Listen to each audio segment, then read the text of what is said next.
No, no, she's not really family. Just a bit off in the head. But she's harmless.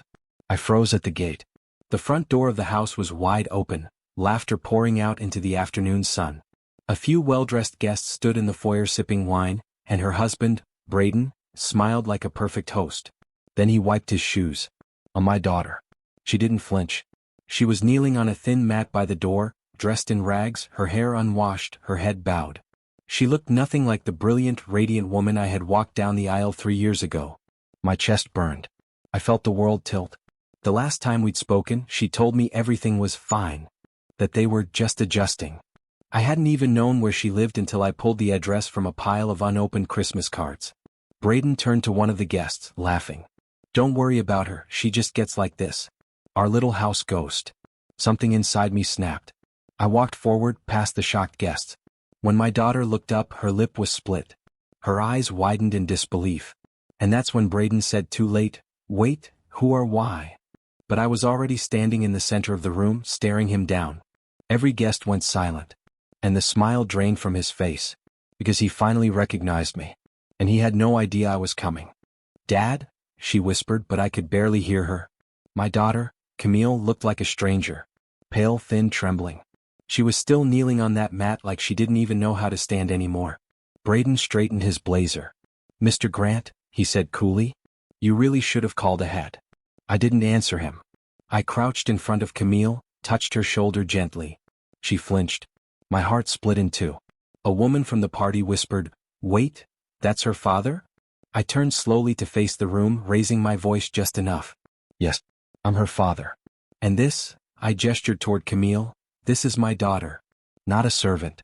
Not a ghost. Not some broken thing you can step on. Braden chuckled nervously, walking toward me. Look, let's talk outside. You're blowing this out of proper. I shoved him back with one arm. Art. He hit a side table. A glass shattered. No one moved. Camille gasped, Dad, please don't, he'll make it worse.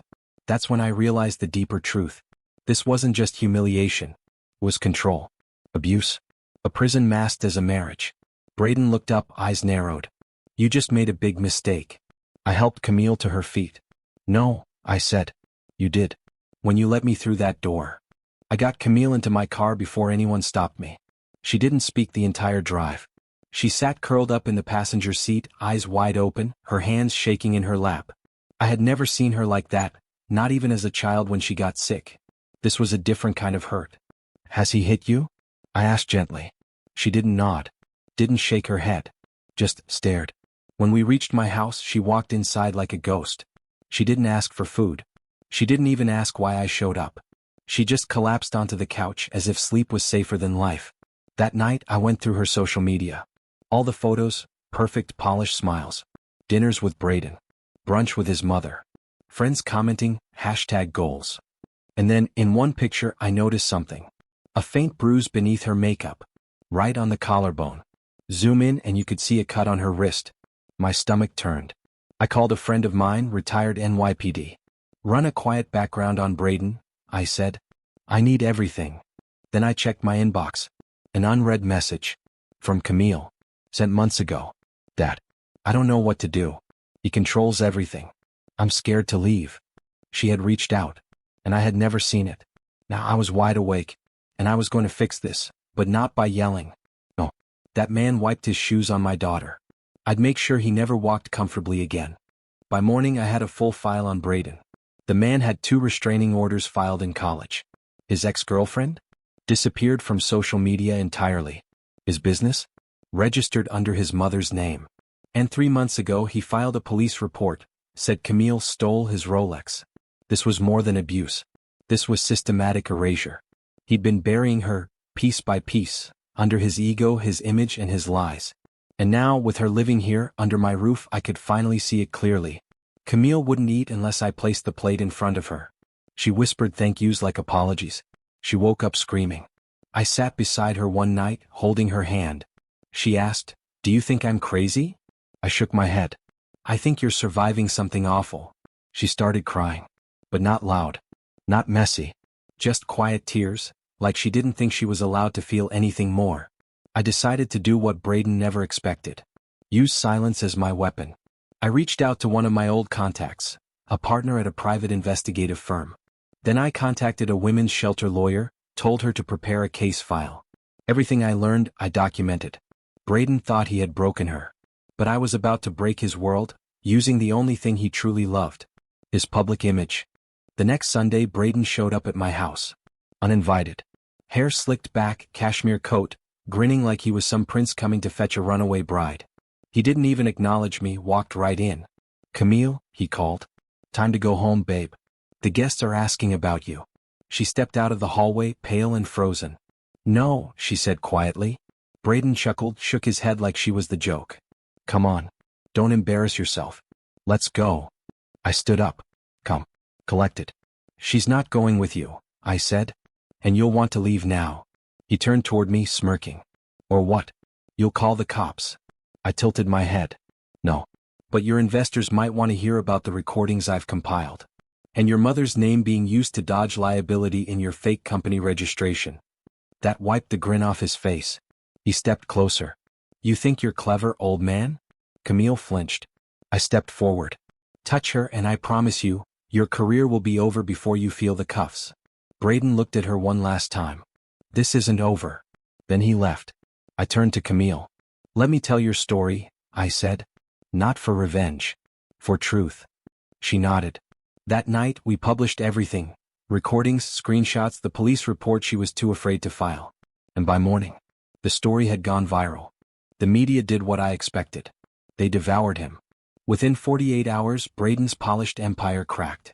The wellness startup he flaunted? Sponsors pulled out. Board members distanced themselves. And his investors? Silent, until they filed a lawsuit. But it was Camille's face, her trembling voice sitting in that interview chair, that haunted everyone. She didn't sound angry. She sounded empty. "He used to tell me I wasn't real," she said. "That no one would believe me. That I was just noise." Viewers wept. Support flooded in. Other women came forward, former coworkers, exes, neighbors. One called him a collector of silence. I watched it all unfold, sitting beside Camille on the couch. She still didn't smile much, but her eyes weren't as hollow anymore. That weekend, I took her to visit her childhood piano teacher. The moment her fingers touched the keys, she froze, then began to play. Something shifted. The next day, she bought paintbrushes. Then she painted the door red. Braden tried to retaliate, claimed defamation. His lawyer laughed him out of the room once the judge reviewed the abuse footage, including what he did at the house that day. Camille had secretly recorded everything. She had more strength than he ever gave her credit for. And the world finally believed her. But I wasn't done yet. Not until I dealt with the people who let this happen under their roof, his parents. They were next. They hosted a charity gala the following weekend. Braden's parents, Martin and Eloise, real estate royalty, pretending nothing had happened. As if the headlines didn't exist. As if Camille hadn't been their daughter-in-law. They smiled for cameras, raised glasses, gave speeches about family values and healing communities. I sat at the back of the ballroom. They didn't notice me, not until I stepped onto the stage. "Ladies and gentlemen," I said calmly, tapping the mic, "I'm Samuel Grant. Some of you may know me as Camille Braden's father." A ripple of confusion. Martin rose from his seat, face tightening. I pulled a small remote from my jacket and clicked. The screen behind me lit up. Clips. Photos. Audio. Camille bruised. Crying. Silent. Then, Eloise brushing her off. "If you were a better wife, he wouldn't be angry." The room froze. I didn't yell. I just let the silence grow heavy until Martin yelled, "Turn that off." "No," I said. "Not until they see what happens behind closed doors." Camille didn't attend the gala. She didn't need to. By the time I walked off stage, 3 of their sponsors had already left. A local DA was waiting outside with a few questions about their foundation's finances. Truth has a sound when it lands. It's the sound of denial cracking. 3 weeks later, Camille stood on her own. No makeup. No fear. Just strength. She walked into the courtroom for Braden's trial with her head high. When asked if she had anything to say, she looked at him and said, "You taught me what silence feels like. Now, I want you to feel it too." He looked away. For the first time, he didn't speak over her. The verdict? Guilty on multiple counts, domestic abuse, coercive control, financial manipulation. Sentenced to 7 years. But that wasn't the end. Camille started a nonprofit, the Red Door Project, For women who had been silenced, isolated, erased. The house he tried to break her in? She turned it into a shelter. And me? I retired. Sold my cabin. Moved into a small apartment near her. I visit once a week. She cooks now, tries out new recipes. We sit by the porch drinking coffee, watching birds. One morning she said, "I still hear his voice sometimes." I nodded. "But then I remember yours." She reached across the table and squeezed my hand. "Thank you for not shouting. For letting the truth speak louder. And for the first time in years." She smiled. That quiet, peaceful smile, the one I hadn't seen since she was a child. That was my justice. That was my revenge. That was our beginning.